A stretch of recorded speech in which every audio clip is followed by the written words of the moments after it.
السلام عليكم ورحمة الله وبركاته. دمانتين واتسلامنتين. waxaa la yidhi dadna af buu isku afkartaa xoolana ur bay isku afkartaan dadkuna haddaanay wada hadal inay is afkartaan waa wax aan dhici karin qofku mabaadi'diisa iyo afkaartiisa iyo wuxuu aaminsan yahay inuu ka hadlo ama uu soo bandhigo waa wax lama huraan ah siiba xilligan iyo waqtigan aanu joogno iyo zamankan aanu joogno waxaan ka wadaa dad badan ayaad arkaysaa oo ololeynaya oo wax wada oo xisbiye sameynaya oo campaign maxay abaabulaya oo jaga ay ka qaataan ka helaan dawladda helay doonaya raadinaya ama u ololeynaya ama xisbi ay hogaamiyaan u ololeynaya ama meel ay madax ka noqdaan u ololeynaya ama dad ay hogaamiyaan u ololeynaya inay dadka hogaamiyaan ma xuma laakiin dadkan la hogaaminayo ee in wax loo noqdo la doonayo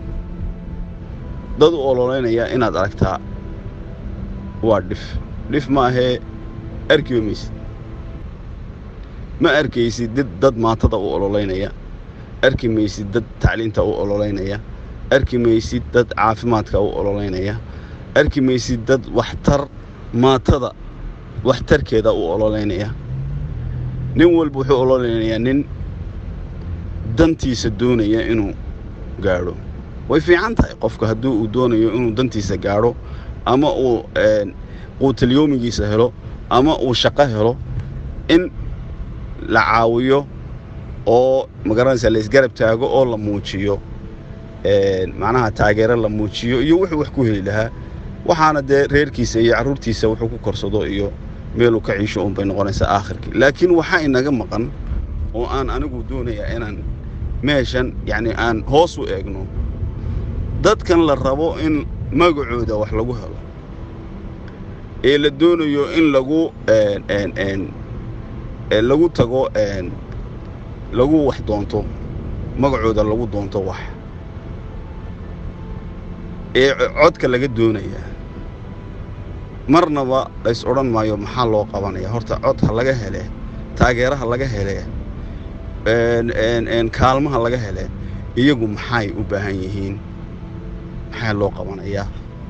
maxaa ku waajiba qofkan marka uu wax noqdo ka soo jeesanaya magaalo madaxda meel kasta ha ahaatee dadkan muxuu u qabanaya ma waxay noqonaysaa meesha aad ka soo jeedid laba xaalo in lagu geeyo marka aad cod doonaysid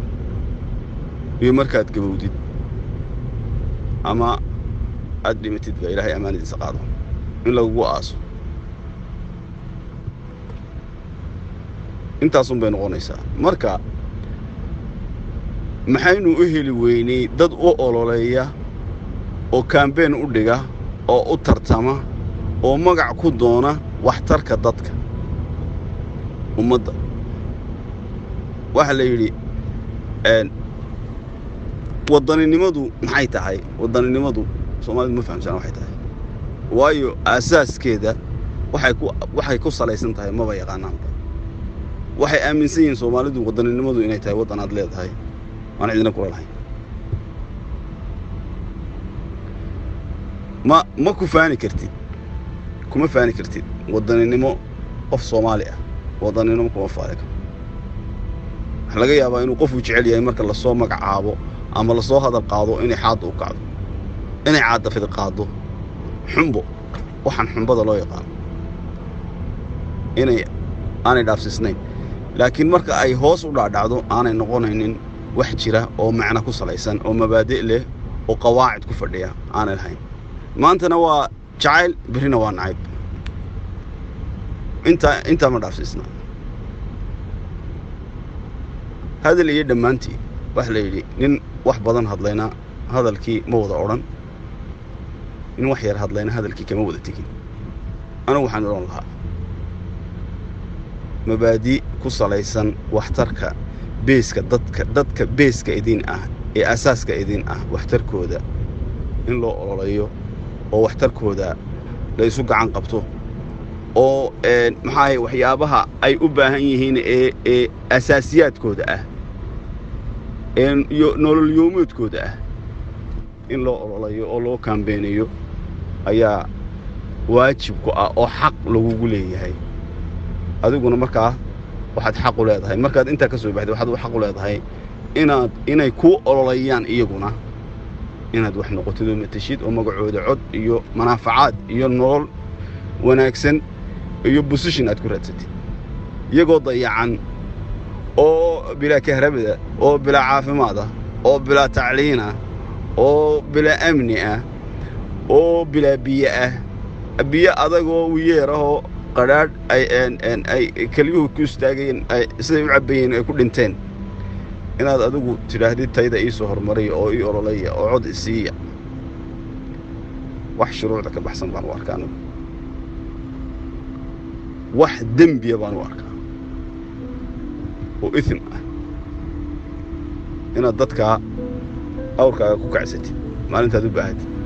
maalinta awrkaaga kuu kacona aad halka kaga dhaqaajid iyagoo haraadan oo ooman oo gaajaysan oo baahan aad iyo aad baan idin salaamayaa haddaad idinku dhaadeen raalli ahaad haddaad idinku dheeraaday asalaamu calaykum waraxmatullahi wabarakaatu